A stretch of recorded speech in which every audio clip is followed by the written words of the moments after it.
Minister Lavrov, thank you for doing this. Do you believe the United States and Russia are at war with each other right now?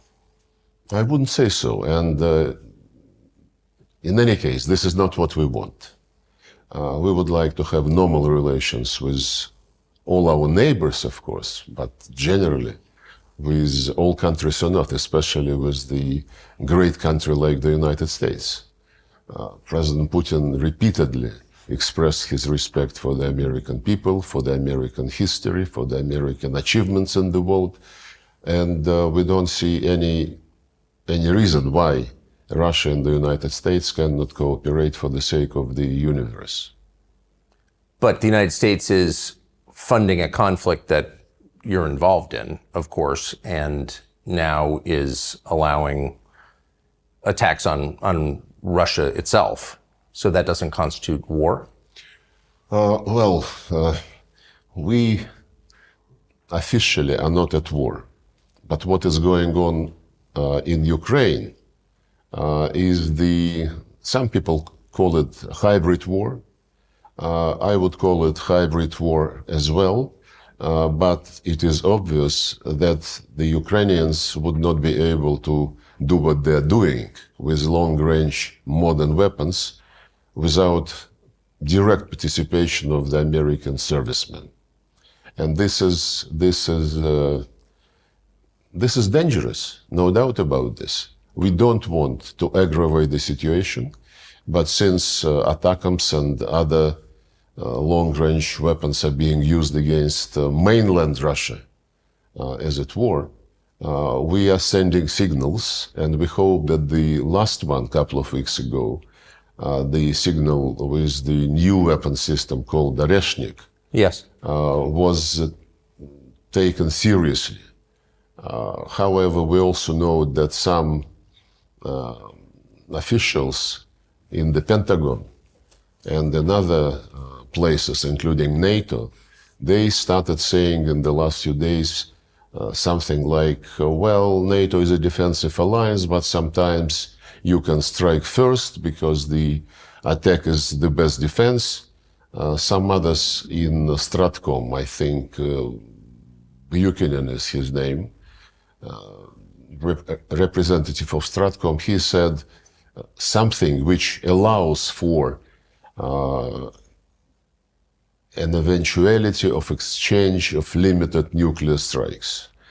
And this kind of threats are really worrying, because if they are following the logic which some Westerners have been pronouncing lately, that, well, don't believe that Russia has red lines, they announce their red lines, these red lines are being moved again and again and again, this is a very serious mistake.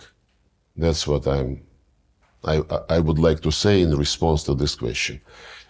It is not us who started the war. Putin repeatedly said that we started the operation in order to end the war which Kiev regime was conducting against its own people in the parts of Donbass. And just in his latest statement, the president clearly indicated that we are ready for any eventuality, but we strongly prefer peaceful solution through negotiations on the basis of respecting legitimate security interests of Russia and on the basis of respecting the people who live in Ukraine, who still live in Ukraine being Russians, and their basic human rights, language rights, religious rights have been exterminated by series of legislation passed by the Ukrainian parliament, and they started long before the special military operation. Since 2017, legislation was passed prohibiting Russian education in Russian,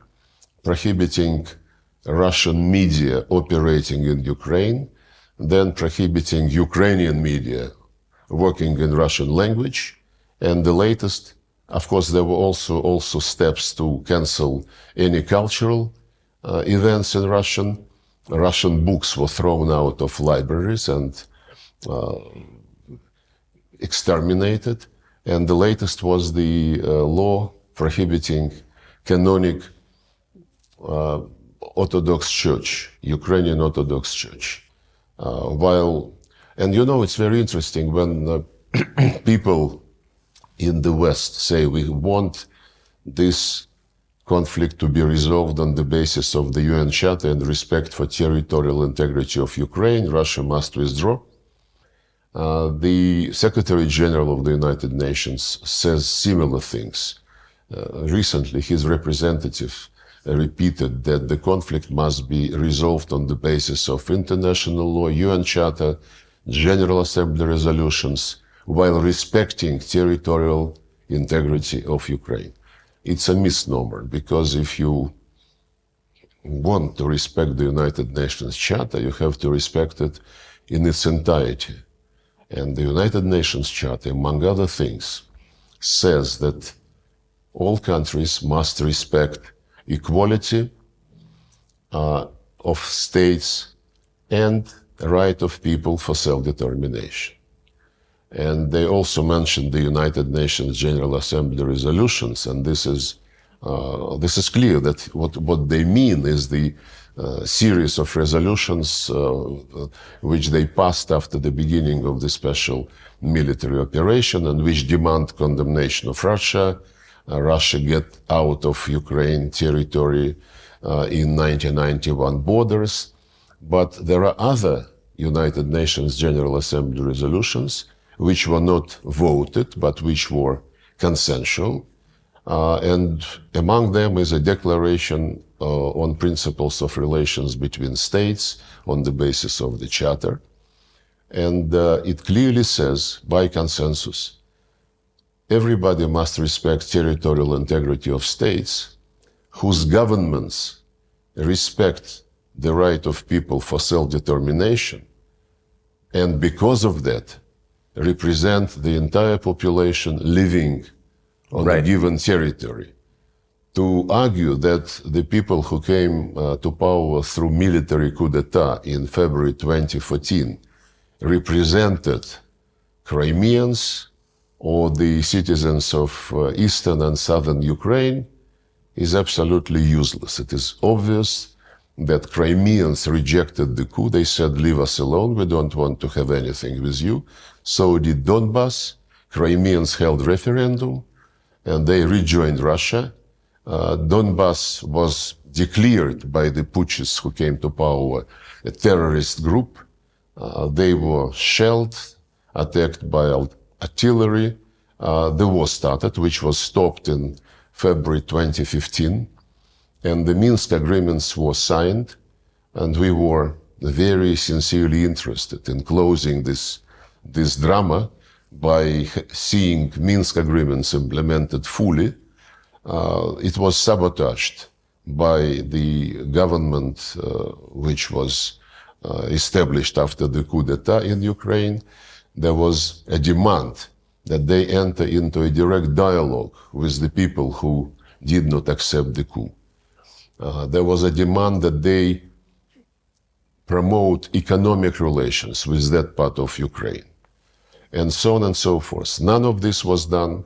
The people in Kyiv were saying we would never talk to them directly, and this is in spite of the fact that the demand to talk to them directly was endorsed by the Security Council. And they said they are terrorists, we would be, fighting them, and they would be dying in cellars because we are stronger. Had the coup in February 2014, had it not happened, and had the deal which was reached the day before between the then president and the opposition implemented, Ukraine would have stayed one piece by now with Crimea in it. It's absolutely clear. They did not deliver on the deal, instead they staged the coup.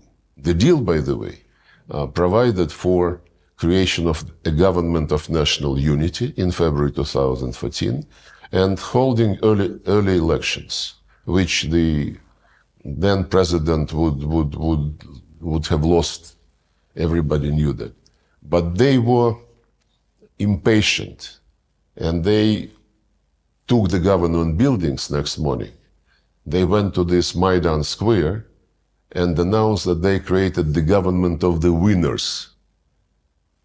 Compare the government of national unity to prepare for elections and the government of the winners. How can the people whom they, in their view, defeated, how can they pretend that they respect the authorities in Kiev? You know, the right for self-determination is the international legal basis for decolonization process, which took place in Africa on the basis of this charter principle, right for self-determination. The people in the colonies, they never treated the colonial powers, colonial masters, as somebody who represent them, as somebody whom they want to see in the structures which govern those lands. By the same token, the people in east and south of Ukraine, people in Donbass and Novorossiya, they don't consider the Zelensky regime as something which represents their interests. How can they, when their culture, their language, their traditions, their religion, all this was prohibited? Yes. And the last point is that if we speak about the UN Charter, resolutions, international law, the very first article of the UN Charter, which the West never recalls in the Ukrainian context, says respect human rights of everybody, irrespective of race, gender, language, or religion. Take any conflict. The United States, UK, Brussels, they would interfere saying, oh, human rights have been grossly violated. We must restore the human rights in such and such territory. On Ukraine, never, ever they mumbled the words human rights. Seeing these human rights for the Russian and Russian-speaking population being totally exterminated by law. So when people say, let's resolve the conflict on the basis of the Charter, yes, but don't forget that the Charter is not only about territorial integrity, and territorial integrity must be respected only if the governments are legitimate and if they respect the right of their own people. I want to go back to what you said a moment ago about the introduction or the unveiling of the hypersonic weapons system that you said was a signal to the West. What signal exactly? I think many Americans are not even aware that this happened. What message were you sending by showing it to the world? Well, the message is that you, the United States, and the allies of the United States, who also provide this long-range weapons to the Kiev regime, they must understand that we would be ready to use any means not to allow them to succeed in what they call strategic defeat of Russia. They fight for keeping their hegemony over the world, on any country, any region, any continent. We fight for our legitimate security interests. They say, for example, 1991 borders. Lindsey Graham, who visited some time ago Zelensky for another talk, he bluntly, in presence of Zelensky, I think, said that Ukraine is very rich with rare earth metals, and we cannot leave this richness to the Russians. We must take it. We fight, so they fight for the regime which is ready to sell or to give to the West all the natural and human resources. We fight for the people who have been living on these lands, whose ancestors were actually developing those lands, building cities, building factories for centuries and centuries. We care about people, not about natural resources which somebody in the United States would like to keep and to have Ukrainians just as servants sitting on these natural resources. So the message which we wanted to sell by testing in real action this hypersonic system is that we will be ready to do anything to defend our legitimate interest. We hate even to think about war with the United States, which will take, nuclear character. Our military doctrine says that the most important thing is to avoid a nuclear war. And it was us, by the way, who initiated in January 2022 the message, the joint statement by the leaders of the 5 permanent members of the Security Council, saying that we will do anything to avoid confrontation between us, acknowledging and respecting each other's security interests and concerns.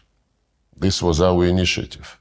And the security interests of Russia were totally ignored when they rejected, about the same time, when they rejected the proposal to conclude a treaty on security guarantees for Russia, for Ukraine, in the context of coexistence and in the context when Ukraine would not be ever member of NATO or any other military bloc. This security interest of Russia were presented to the West, to NATO and to the United States. In December 2021, we discussed them several times, including during my meeting with Tony Blinken in Geneva in January, late January 2022, and this was rejected. So we would certainly like to avoid any misunderstanding, and since the people, some people in Washington and some people in London, in Brussels, seem to be not very capable to understand, we will send additional messages if they don't draw necessary conclusions. The fact that we're having a conversation about a potential nuclear exchange and it's real is remarkable, not something I thought I'd ever see. And it raises the question, how much back-channel dialogue is there between Russia and the United States? Has there been for the last 2.5 years? Is there any conversation ongoing? There are several channels, but mostly on exchange of people who served terms in Russia and in the United States. There were several swaps. There are also channels which are not advertised or publicized, but basically the Americans send through these channels the same message which they send publicly. You have to stop, you have to accept the way which will be based on the Ukrainian needs and Ukrainian position. They support this absolutely pointless peace formula by Zelensky, which was additioned recently by Victory Plan. They held several series of meetings, Copenhagen format, Bürgenstock, what have you, and they brag that next year, first half of next year, they will convene another conference and they will graciously invite Russia that time. And then Russia would be presented an ultimatum. All this is seriously repeated through various confidential channels. Now we hear something different, including Zelensky's statements that we can stop now at the line of engagement, line of contact. The Ukrainian government will be admitted to NATO, but NATO guarantees at this stage would cover only the territory controlled by the government, and the rest would be subject to negotiations, but the end result of these negotiations must be total withdrawal of Russia from Russian soil, basically. Wait, but just if I can just go back. Leaving Russian people to the Nazist regime, which exterminated all the rights of the Russian and Russian-speaking citizens of their own country. If I can just go back to the question of nuclear exchange. So there is no mechanism by which the leaders of Russia and the United States can speak to each other to avoid the kind of misunderstanding that could kill hundreds of millions of people. No. We have this channel, which is automatically engaged when ballistic missile launch is taking place. As regards this Oreshnik hypersonic ballistic missile, mid-range ballistic missile, 30 minutes in advance, this system sent the message to the United States, and they knew that this was the case, and that they don't mistake it for anything bigger and real dangerous. I think the system sounds very dangerous. Well, it was a test launch, you know. Yes. Oh, you're speaking of the test. Okay. But I just wonder how worried you are that, considering there doesn't seem to be a lot of conversation between the two countries, both sides are speaking about exterminating the other's populations, that this could somehow get out of control in a very short period and no one could stop it. It seems incredibly No, we're not talking about exterminating anybody's population. We did not start this war. We have been, for years and years and years, sending warnings that pushing NATO closer and closer to our borders is going to create a problem. Yes. 2007, Putin started to explain, you know, to the people who seem to be overtaken by the end of history and being dominant, no challenge, and so on and so forth.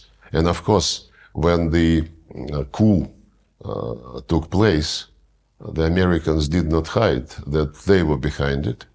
There is a conversation between Victoria Nuland and the then American ambassador in Kyiv when they discuss personalities to be included in the new government after the coup.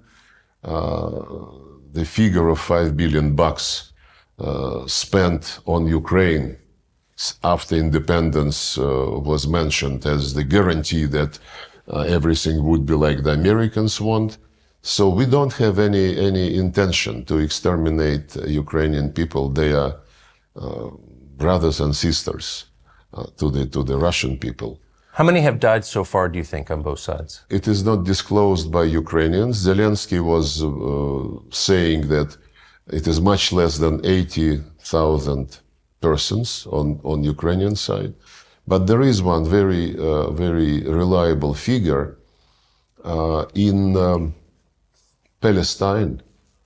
During 1 year after the Israelis started their operation in response to this terrorist attack, which we condemned, and this operation, of course, acquired the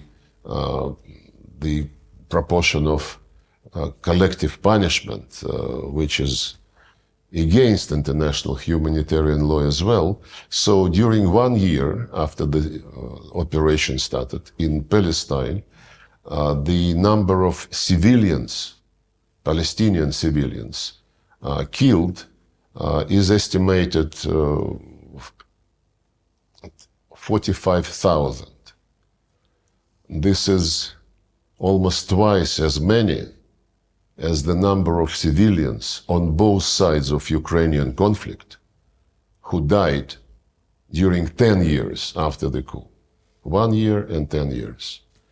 So it is a tragedy in Ukraine. It's disaster in Palestine, but we never ever had as our goal killing people. and Ukrainian regime did. The head of the office of Zelensky once said that we will make sure that cities like Kharkov, Nikolaev will forget what Russian means at all. Another guy in his office stated that Ukrainians must exterminate Russians through law or, if necessary, physically. Ukrainian former ambassador to Kazakhstan, forgot his name, became famous when giving an interview and looking into the camera, being recorded and broadcast. He said, our main task is to kill as many Russians as we can so that our kids have less things to do. And the statements like this are all over the vocabulary of the regime. How many Russians in Russia have been killed since February of 2022? It's not for me to disclose this information. In the time of military operations, special rules exist, and our Ministry of Defense follows these rules. But the very interesting fact that when Zelensky was playing not in international arena, but at his comedy club or whatever it is called, he was. There are videos from that period when he was bluntly defending the Russian language. He was saying, what is wrong with Russian language? I speak Russian. Russians are our neighbors. Russian is one of our languages. And get lost, he said, to those who wanted to, to attack the Russian language and Russian culture. When he became president, he changed very fast. And before the military operations, in September 2021, he was interviewed. And at that time, he was conducting war against Donbass in violation of the Minsk agreements. And the interviewer asked him what he thought about the people on the other side of the line of contact. And he answered very thoughtfully, there are people and there are species. And if you, living in Ukraine, feel associated with the Russian culture, my advice to you, for the sake of your kids, for the sake of your grandkids, get out to Russia. And if this guy wants to bring Russians and people of Russian culture back under his territorial integrity, I mean, it shows that he is not adequate. So what are the terms under which Russia would cease hostilities? Like what are you asking for? 10 years ago, in February 2014, we were asking only for the deal between the president and the opposition. Yes. To have government of national unity and to hold early elections to be implemented. The deal was signed, and we were asking for the implementation of this deal. They were absolutely impatient and aggressive, and they were, of course, pushed, I have no slightest doubt, by the Americans, because if Victoria Nuland and the US ambassador agreed the composition of the government, why wait for 5 months to hold early elections? The next time we were in favor of something was when the Minsk agreements were signed. Yes. I was there. The negotiations lasted for 17 hours. And the deal was, Crimea was lost by that time because of referendum, and nobody, including my colleague John Kerry, meeting with us, nobody in the West was raising the issue of Crimea. Everybody was concentrated on Donbass. And the Minsk agreements provided for territorial integrity of Ukraine, minus Crimea. This was not even raised. And a special status for a very tiny part of Donbass, not for the entire Donbass, not for Novorossiya at all. Part of Donbass, under these Minsk agreements endorsed by the Security Council, should have the right to speak Russian language, to teach Russian language, to study in Russian, to have local law enforcement like in the states of US, to be consulted when judges and prosecutors are appointed by the central authority, and to have some facilitated economic connections with neighboring regions of Russia. That's it. Something which President Macron promised to give to Corsica and still is considering how to do this. And when these agreements were sabotaged all along, first by Poroshenko and then by Zelensky, both of them, by the way, came to presidency running on the promise of peace, and both of them lied. So when these Minsk agreements were sabotaged to the extent that we saw the attempts to take this tiny part of Donbass by force, and we, as Putin explained, we have, at that time, we suggested these security arrangements to NATO and the United States, which was rejected. And when the Plan B was launched by Ukraine and its sponsors, trying to take this part of Donbass by force, it was then that we launched the special military operation. Had they implemented the Minsk agreements, Ukraine would be one piece minus Crimea. But even then, when Ukrainians, after we started the operation, suggested to negotiate, we agreed. There were several rounds in Belarus, and one later they moved to Istanbul. And in Istanbul, Ukrainian delegation put a paper on the table saying those are the principles on which we are ready to agree. And we accepted those principles. The Minsk principles. No, the Istanbul principles. Yes. That was April 22. Right. Which was no NATO, but security guarantees to Ukraine collectively provided with the participation of Russia. And these security guarantees would not cover Crimea or the east of Ukraine. It was their proposal. And it was initialed. And the head of the Ukrainian delegation in Istanbul, who is now the chair of the Zelensky faction in the parliament, he recently, a few months ago, in an interview, he confirmed that this was the case. And on the basis of these principles, we were ready to draft a treaty. But then this gentleman who headed the Ukrainian delegation in Istanbul, he said that Boris Johnson visited and told them to continue to fight. Then there was... But Boris Johnson, on behalf of... He said no, but, you know, the guy who initialed the paper, he said it was Boris Johnson. Other people say it was Putin who ruined the deal because of the massacre in Bucha. But massacre in Bucha is something which they never mentioned anymore.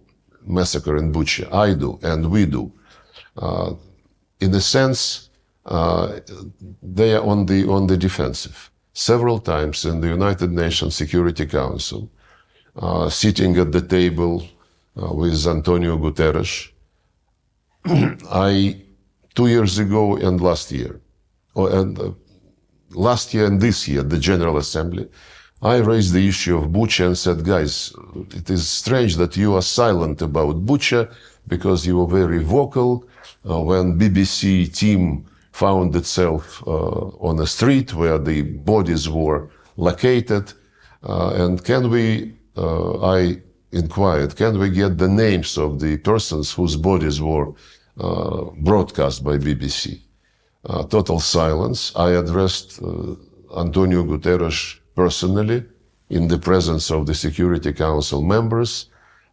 He did not respond. Then at my press conference in New York, after the end of the General Assembly last September, I asked all the correspondents, guys, you are journalists. Maybe you're not an investigative journalist, but journalists normally are interested to get the truth. And Bucha thing, which was played all over the media outlets, condemning Russia, is not of any interest to anyone. Politicians, UN officials, and now even journalists. I asked them, when I talked to them in September, please, as professional people, try to get the names of those whose bodies were shown in Bucha. No answer. Just like we don't have any answer to the question, where is the results of medical analysis of Alexei Navalny, who died recently, but who was treated in Germany in the fall of 2020. When he felt bad on a plane over Russia, the plane landed, he was treated by the Russian doctors in Siberia. Then the Germans wanted to take him. We immediately allowed the plane to come. They took him. In less than 24 hours, he was in Germany. And then the Germans continued to say that we poisoned him. And we asked them, can you, and they announced that the analysis confirmed that he was poisoned. We asked for the test results to be given to us. They said, no, we give it to Organization on Chemical Weapons. We went to this organization, we are members, and we said, can you show to us, because this is our citizen, we are accused of having poisoned him. They said, the Germans told us not to give it to you because they found nothing in the civilian hospital. And the announcement that he was poisoned was made after he was treated in a military hospital, Bundeswehr hospital.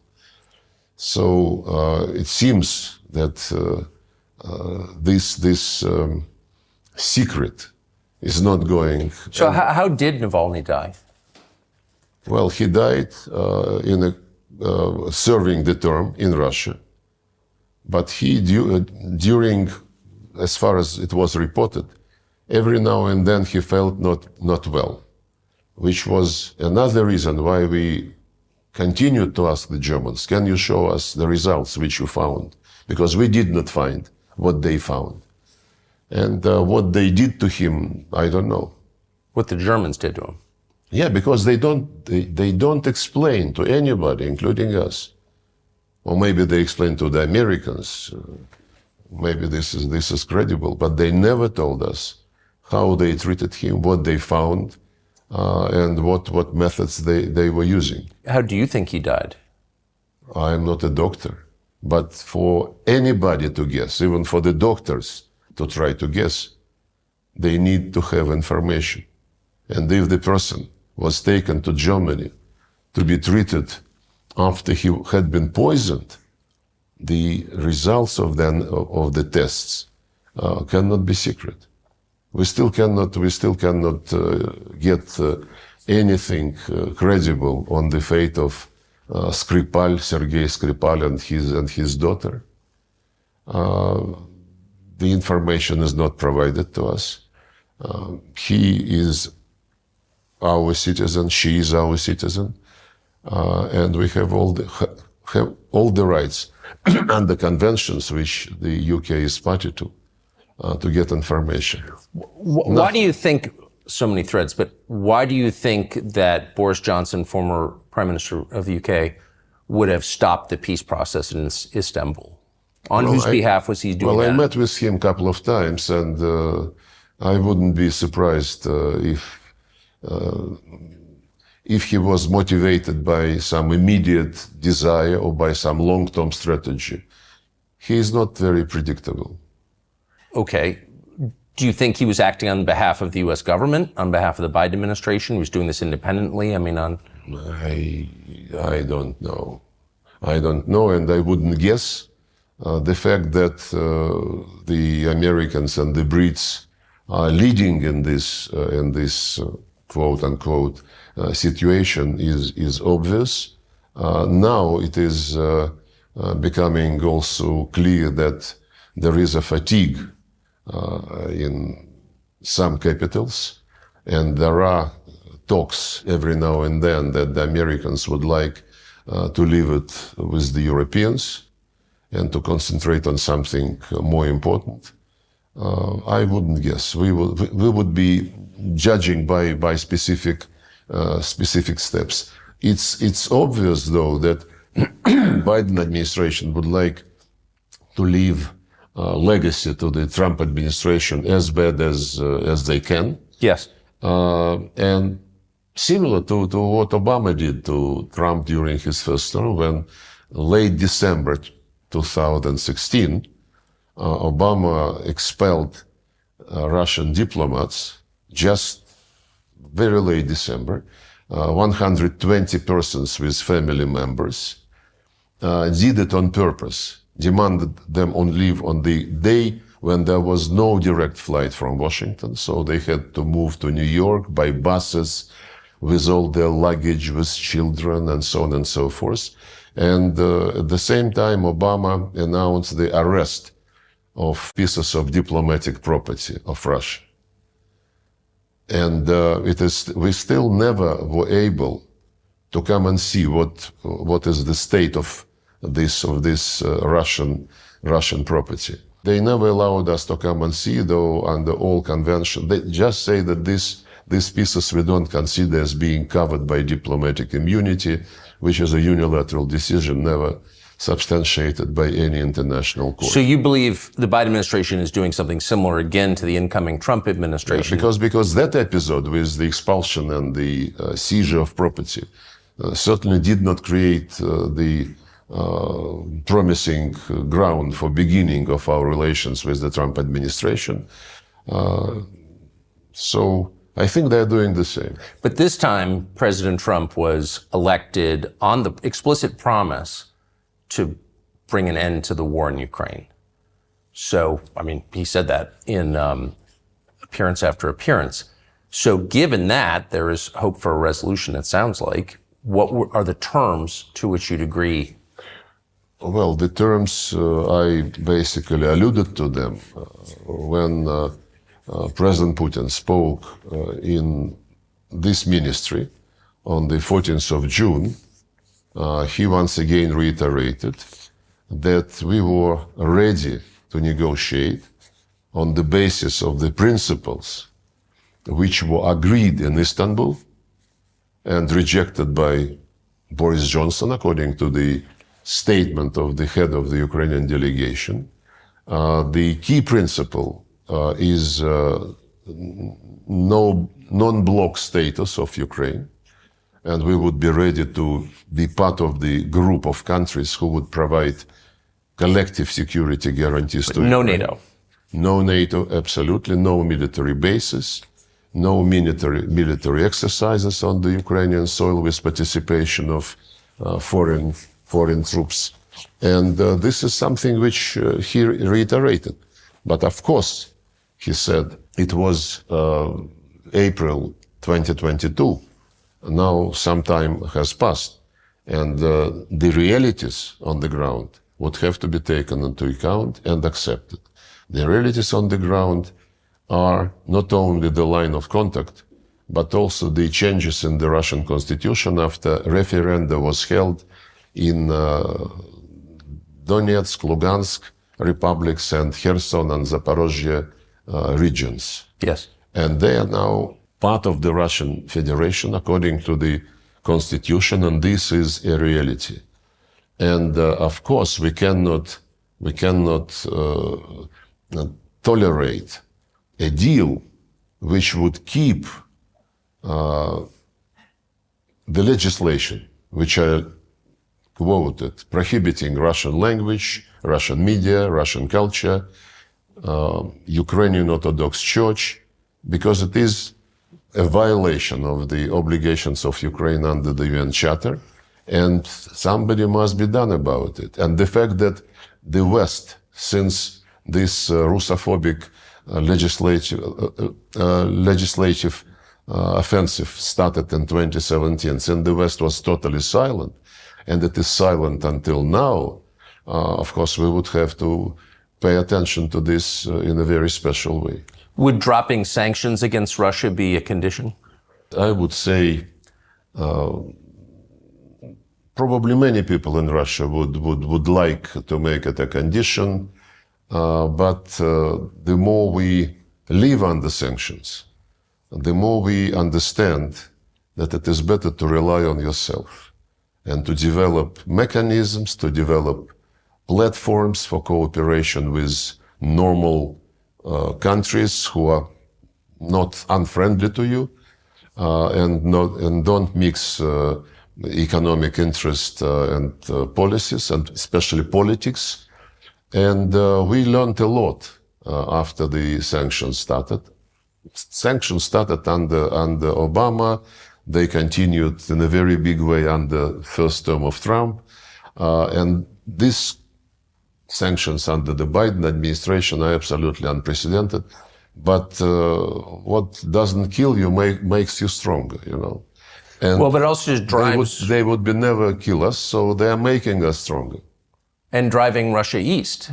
And so the vision that I think sane policymakers in Washington had 20 years ago is why not bring Russia into a Western bloc, sort of as a balance against the rising East? But it doesn't seem like that. Do you think that's still possible?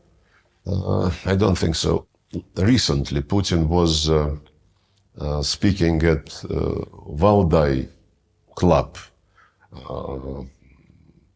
Politologists and experts. He said we would never be back at the situation of early 2022. That's when he realized for himself, apparently, not only he, but he spoke publicly about this, that all attempts to be on equal terms with the West have failed. It started after the demise of the Soviet Union. There was euphoria. We are now part of the liberal world, the democratic world, end of history. But very soon it became clear to most of the Russians that in the 90s we were treated as,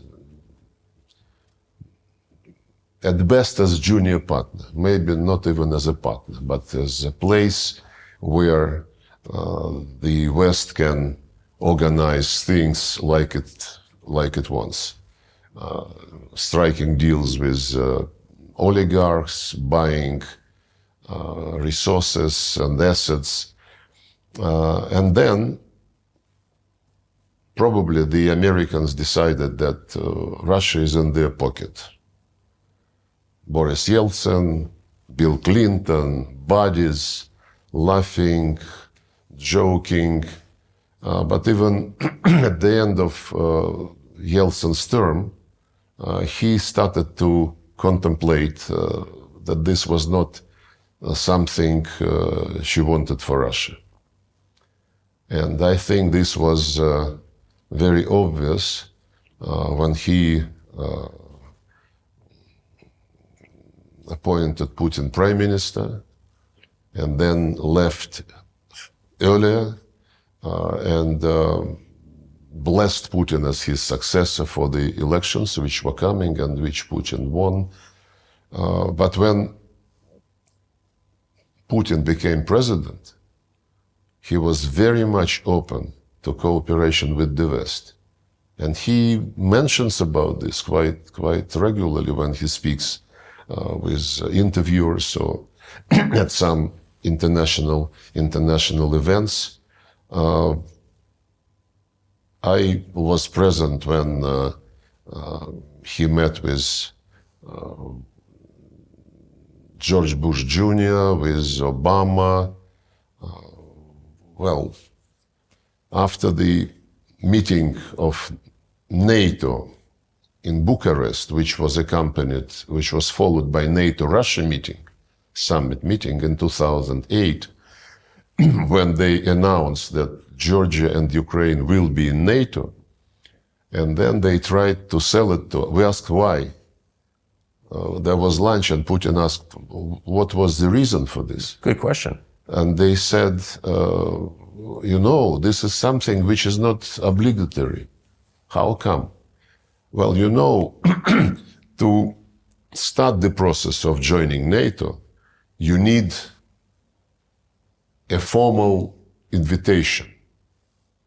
And this is a slogan. Ukraine and Georgia will be in NATO.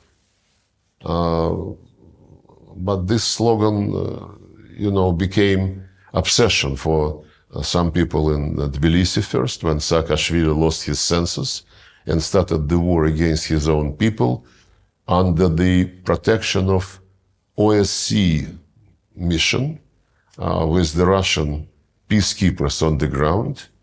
And the fact that he launched this was confirmed by the European Union investigation which they launched and which concluded that he gave the order to start.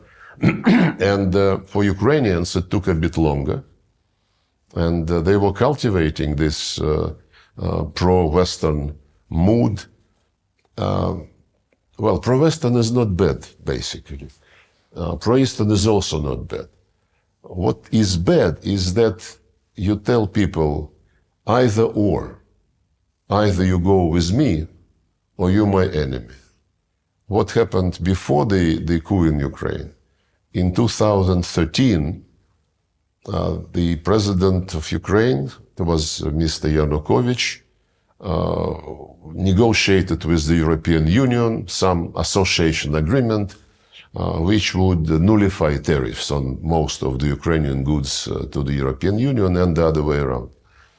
And at some point, when he was meeting with Russian counterparts, we told him, you have already, Ukraine was part of the free trade area of the Commonwealth of Independent States, no tariffs for everybody. And we, Russia, negotiated agreement with World Trade Organization for some 15, 17 years, mostly because we bargained with European Union and we achieved some protection for many of our sectors, agriculture, some others. And we explained to the Ukrainians that if you go zero in your trade with European Union, we would have to protect our customs border with you, with Ukraine. Otherwise, the zero tariff European goods would flood and would be hurting our industries, which we tried to protect and agreed for some protection. Then we suggested to the European Union, guys, Ukraine is our common neighbor. You want to have better trade with Ukraine. We want the same. Ukraine want to have markets both in Europe and in Russia. Why don't we sit three of us and discuss it like grown-ups? The head of the European Commission was the Portuguese, Barroso was his name. And he responded, it's none of your business what we do with Ukraine. We, for example, we, the European Union, we don't ask you to discuss with us your trade with China. Absolutely arrogant answer. And then the president of Ukraine, Yanukovych, he convened his experts, and the experts said, yes, it would be not very good if we have opened the border with European Union, but the customs border with Russia would be closed, and they would be checking, what is coming, so that the Russian market is not affected. And he announced in November 2013 that he cannot sign the deal immediately, and he asked the European Union to postpone it for next year, until next year. That was the trigger for Maidan, which was immediately thrown up and ended by the coup. My point is that this either or, actually the first coup took place in 2004, when after second round of elections, the same Mr. Yanukovych won presidency, the West raised hell, and put pressure on the Constitutional Court of Ukraine to rule that there must be a third round. And the Constitution of Ukraine says 2 rounds. And the Constitutional Court, under the pressure of the West, violated the Constitution for the first time then. And pro-Western candidate was chosen. At that time, when all this was taking place and boiling, the European leaders were publicly saying, Ukrainian people must decide, are they with us or with Russia? This either or is still very much. But it is the way that big countries behave. I mean, there are certain orbits, and now it's BRICS versus NATO, US versus China. And it sounds like you're saying the Russian-Chinese alliance is permanent. Well, we are neighbors. We are neighbors, of course. And geography is very important. And but you're also neighbors with Western Europe. You're part of it, in effect. Well, through Ukraine, and the Western Europe wants to come to our borders. And there were plans that, were discussed almost openly to put British naval bases on the Sea of Azov. Crimea was eyed, dreaming about creating NATO base in Crimea, and so on and so forth. We have been very friendly with Finland, for example. Overnight, the Finns came back to early years of preparation for World War II, when they were best allies of Hitler, and all this neutrality, all this friendship, going to sauna together, playing hockey together, all this disappeared overnight. So maybe this was deep in their hearts, and the neutrality was burdening them, and niceties were burdening for them. I don't know. That's totally possible. Can you negotiate with Zelensky? You've pointed out that he has exceeded his term. He's not, democratically elected president of Ukraine anymore. So do you consider him a suitable partner for negotiations? Putin addressed this issue as well, many times. In September 2022, during the first year of the special operation, Zelensky, in his conviction that he would be dictating the terms of the situation also to the West, he signed a decree prohibiting any negotiations with Putin's government. And when during public events, after that episode, Putin is asked why Russia is not ready for negotiations, he said, don't turn it upside down. We are ready for negotiations, provided it will be based on the balance of interest tomorrow. But Zelensky signed this decree prohibiting negotiations. And for starters, why don't you tell him to cancel it publicly? This will be a signal that he wants negotiations. Instead, Zelensky invented his peace formula. Later it was additioned by victory plan. And they keep saying, we know what they say when they meet with European Union ambassadors and in other formats. They say, no deal unless the deal is on our terms. And I mentioned to you they are planning now the second summit on the basis of this peace formula, and they don't shy away from saying we will invite Russia to put in front of it the deal which we agreed already with the West. And when our Western colleagues sometimes say nothing about Ukraine without Ukraine, in effect, this implies that anything about Russia without Russia, because they discuss what kind of conditions we must accept.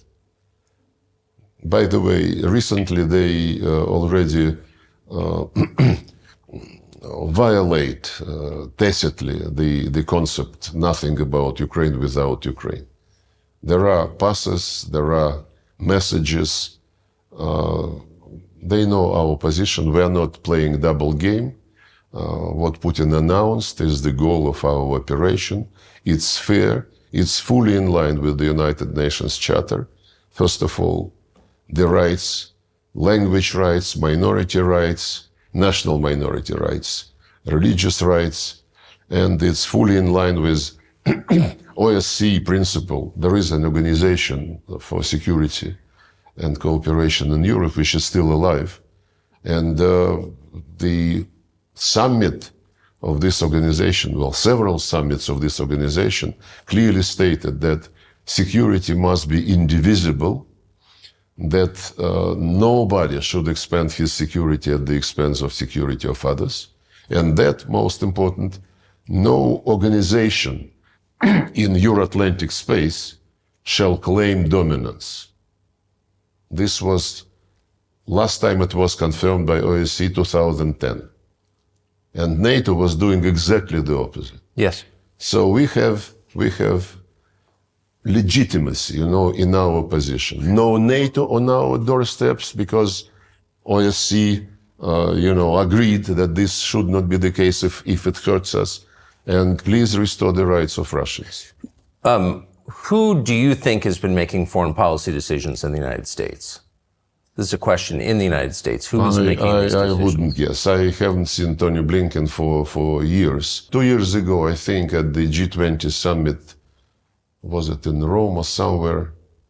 In the margins. His assistant, I was representing Putin, and his assistant came up to me during a meeting and said that Tony wants to talk just for 10 minutes. I left the room, we shook hands, and he said something about the need to de-escalate and so on and so forth. I hope he is not going to be angry with me since I am disclosing this. But we were meeting in front of many people present in the room. And I said, we don't want to escalate. You want to inflict strategic defeat upon Russia. He said, no. It is not strategic defeat globally. It is only in Ukraine. You've not spoken to him since? No. Have you spoken to any officials in the Biden administration since then? I don't want to ruin their career. But have you had meaningful conversations? No. Not at all. No, when I met in international events, one or another person whom I know, an American, I mean. Yeah. Some of them say hello, some of them exchange few words, but I never impose myself. But nothing meaningful behind the scenes. It's becoming contagious, when they see, when somebody sees an American talking to me or a European talking to me. Europeans are running away when they see me. During the last G20 meeting, it was ridiculous. Grown-up people, mature people, they behave like kids, so childish, unbelievable. So you said that when in 2016 in December, the Obama administration left a bunch of bombs, basically, for the incoming Trump administration. In the last month, since the election, you have all sorts of things going on politically in bordering states in this region that, in Georgia and Belarus, in Romania, and then, of course, most dramatically in Syria, you have turmoil. Does this seem like part of an effort by the United States to make the resolution more difficult? There is nothing new, frankly, because the U.S. Historically, in foreign policy, was motivated by making some trouble and then to see if they can fish in the muddy water. Iraqi aggression, Libyan adventure, ruining the state, basically. Fleeing from Afghanistan, now trying to get back through the back door, using the United Nations, to organize some event where the US can be present, in spite of the fact that they left Afghanistan in very bad shape and arrested money, don't want to give it back. I think this is, if you analyze the American foreign policy steps, adventures, most of them is the right word. That's the pattern. They create some trouble and then they see how to use it. In Georgia, the OSCE monitors elections.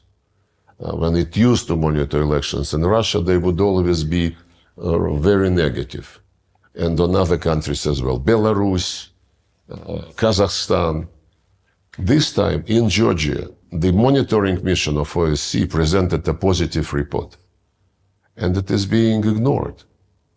So when you need endorsement of the procedures, you do it when you like the results of the election. If you don't like the results of elections, you ignore it. It's like when the United States and other Western countries recognized unilateral declaration of independence of Kosovo, they said this is the self-determination being implemented.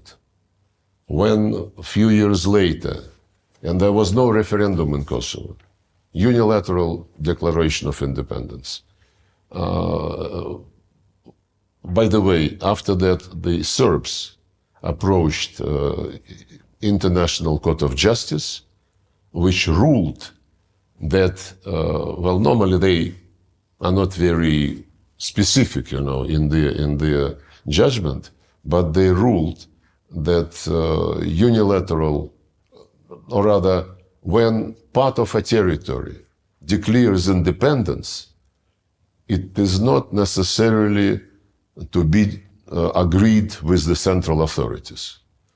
And when a few years later, Crimeans were holding referenda with invitation of many international observers, not from international organizations, but from parliamentarians in Europe, in Asia, in post-Soviet space, they said, no, we cannot accept this because this is violation of territorial integrity. Right. You pick and choose. The UN Charter is not a menu. You have to respect it in all its entirety. So who's paying the rebels who've taken parts of Aleppo? Is the Assad government in danger of falling? What is happening exactly, in your view, in Syria? We had a deal when this crisis started, and we are organized the Astana process of Russia, Turkey, and Iran. We meet regularly, and another meeting is being planned before the end of the year or early next year to discuss the situation on the ground. And the rules of the game is to help Syrians to come to terms with each other and to prevent separatist trends from getting strong. That's what the Americans are doing in the east of Syria when they groom some Kurdish separatists using the profits from oil and grain, salt, the resources which they occupy. This Astana format is a useful combination of players, if you wish, and we're very much concerned. After this happened with Aleppo and surroundings, I had a conversation with the Turkish Minister of Foreign Affairs and with Iranian colleague. We agreed to try to meet this week. Did you see it coming? Hopefully in Doha, in the margins of this international conference. We would like to discuss the need to come back to strict implementation of the deals on Idlib area, because Idlib de-escalation zone was the place from where the terrorists moved to take Aleppo. And the arrangements reached in 2019 and 2020 provided for our Turkish friends to control the situation in the Idlib de-escalation zone and to separate the Hayat Tahrir al-Sham, former Nusra, from the opposition which is non-terrorist and which cooperates with Turkey. Apparently, it is not yet the. And another deal was the opening of M5 route from Damascus to Aleppo, which is also now taken completely by the terrorists. So we as ministers of foreign affairs would discuss the situation, hopefully, this coming Friday, and the military of all three countries and the security people are in contact with each other. But the Islamist groups, the terrorists you just described, who is backing them? Well, we have some information, and we would like to discuss with all our partners in this process the way to cut the channels of financing and arming them. The information which is being floated, and it's in the public domain, mentions the Americans, the Brits, among others. Some people say that Israel is interested in making this situation aggravate so that Gaza is not under very close scrutiny. It's a complicated game. Many actors are involved, and I hope that the contacts which we are planning for this week will help stabilize the situation. What do you think of Donald Trump? I met him several times when he was having meetings with Putin, and when he received me twice, I think, in the Oval Office when I was visiting for bilateral talks. Well, I think he's a very strong person, a person who wants results, who doesn't like procrastination on anything. And this is my impression. He's very friendly in discussions, but this does not mean that that he is pro-Russian, as some people try to present him. The amount of sanctions we received under the Trump administration was very, very, very big. And we respect any choice which is made by the people when they vote. We respect the choice of American people, and we are open, as Putin said, we are open to contacts with, we have been open all along with the current administration. And we hope that when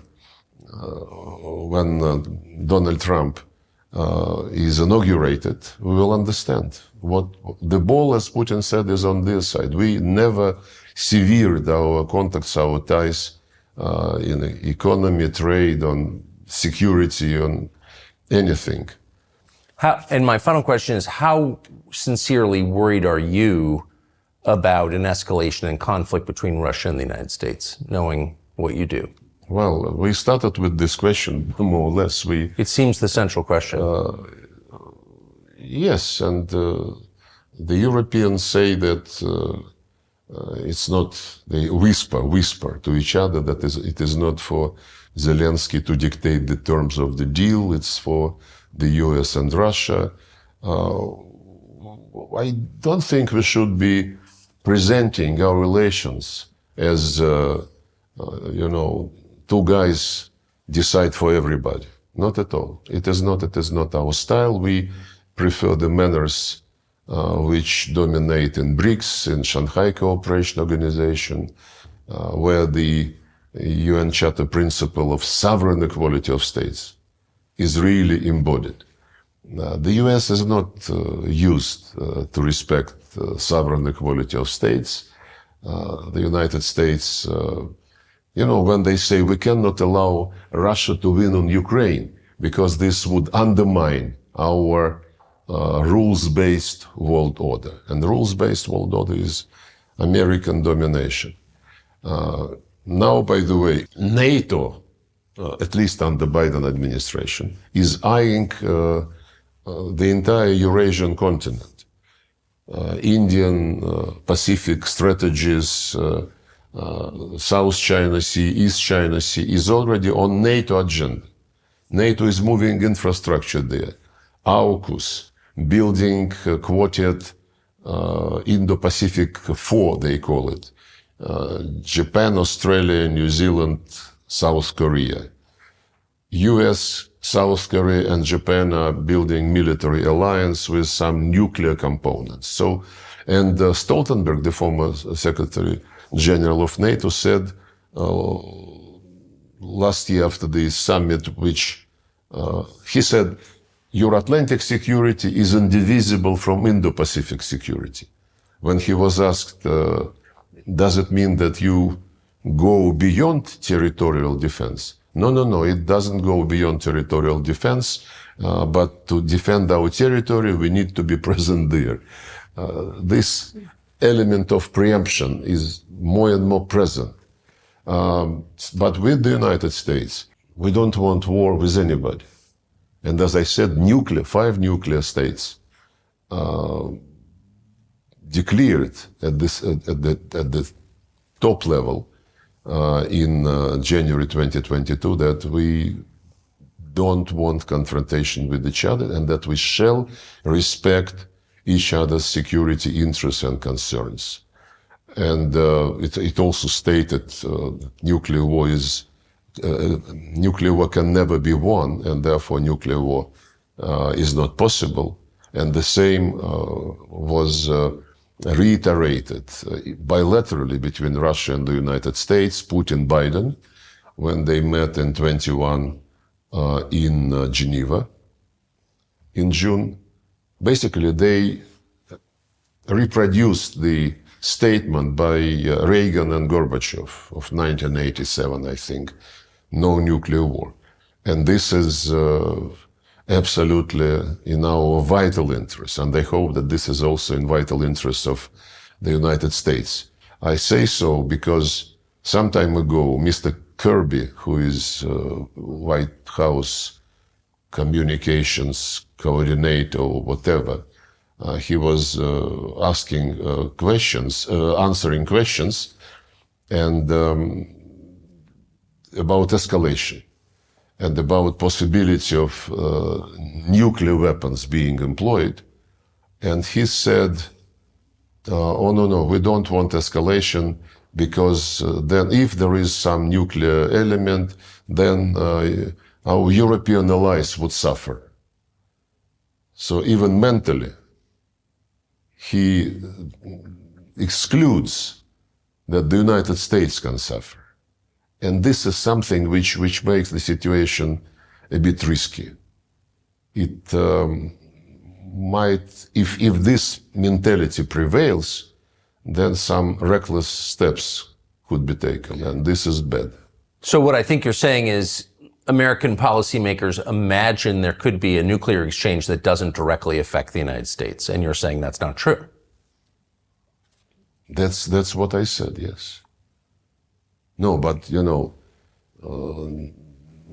professionals in deterrence, nuclear deterrence policy, they know very well that it's a very dangerous game. And to speak about a limited exchange of nuclear strikes is an invitation to disaster, which we don't want to happen. Mr. Lavrov, thank you very much. Thank you.